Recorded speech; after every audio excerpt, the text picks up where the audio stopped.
For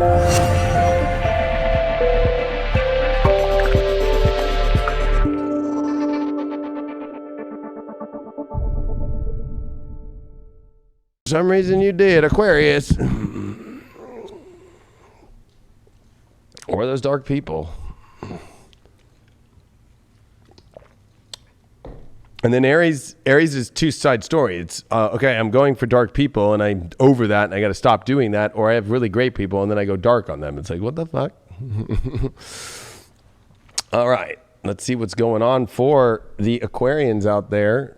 Your first card for this week in this new moon in your 12th house. Ooh. You pulled the 10 of Pentacles. Man, this card's been coming up a lot, so it's going to be interesting with that. Your challenge is the 2 of Cups. Uh-oh, the soulmate card in challenge. And you got the 10 of Swords in reverse as your outcome. It's your overall. The way you get through this challenge this week is the Knight of Wands in reversed. It's one thing to build great things and have a home and a family, or have just a place where you find solace in the great things. Although there's a constitutional crisis with it when it comes to the soulmate energy, and especially with you making sure that you don't keep staying in the same loop and patterns. And I think that a lot of that has to do with the way to get through with this Knight of Wands reversed is stop leaping into the situation that feels like a pattern that you don't want to go down anymore. Like, I feel like you're continuing to want a different result, but doing the same thing. Or you're avoiding leaping in because you think that a pattern will keep going, but maybe you just need to switch the way that you're approaching it. You know something is really good there, but I don't know if you know how to. You keep doing the same thing, but you're in a crisis about a soulmate situation here. Like, is this really the person? I know it is, but I don't know. Should I move about it? Should I tell this person I like them? Should I reach out to them? There's a lot of questions with that stuff. You pulled the 6 of Swords here when it comes to this 10 of Pentacles. Either A, you know that this great situation is supposed to go, but it has to move to a completely new one. Look at, there's a bomb going off. Like, okay, get out, and go to a different area to enjoy it. Or it's saying that this whole entire idea of this whole entire foundation that you have about this soulmate situation is just you needing to leave and move to another direction that's better. The Lovers popped up with this 10 of Swords in reversed. So I think that love for you is one where it's like, it's only going to work if you can get over this kind of like continual pattern that never ends. And so it's only going to be true love and like energy worth fighting for emotionally for love if it doesn't have the same patterns that continue to keep happening. Toxic patterns, things that just keep you putting in the wrong energy in the wrong space. So I don't think that this is bad necessarily the way that I see it. I just think that this is you realizing that that there's a big soulmate situation going on, but there's definitely a lot of questions. And I think that a lot of that is like, how do you change the outcome of how it keeps coming about?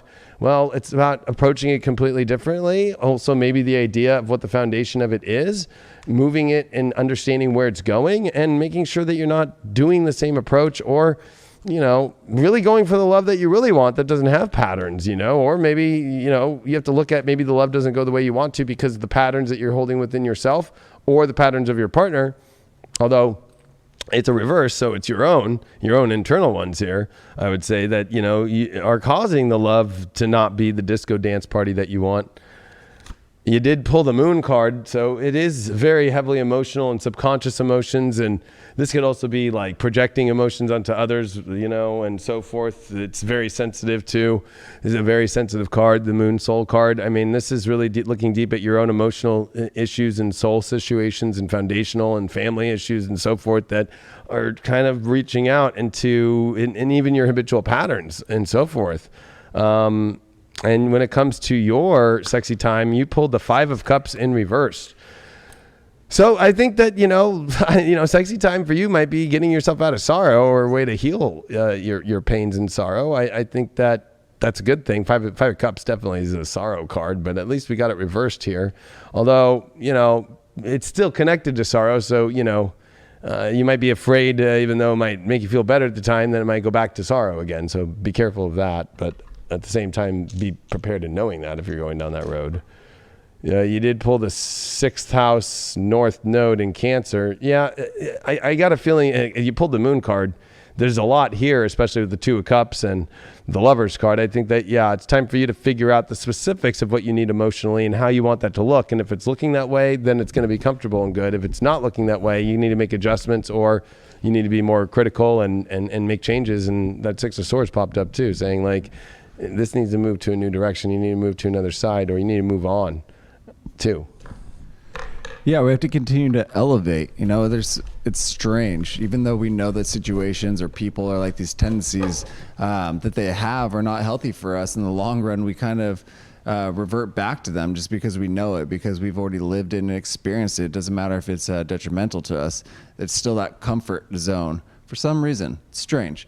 But this is time to kind of break that, you know, and actually be real with yourself and be real with your past and what it is that you work through and what it is that you want to achieve. Because there's no way that you're going to achieve that greatness that you're looking at if you're still kind of wallowing, if you're still kind of bringing in those unhealthy tendencies, those unhealthy lifestyles or people or whatever it is forward into the relationships, the relationship with yourself, the relationship with your lovers.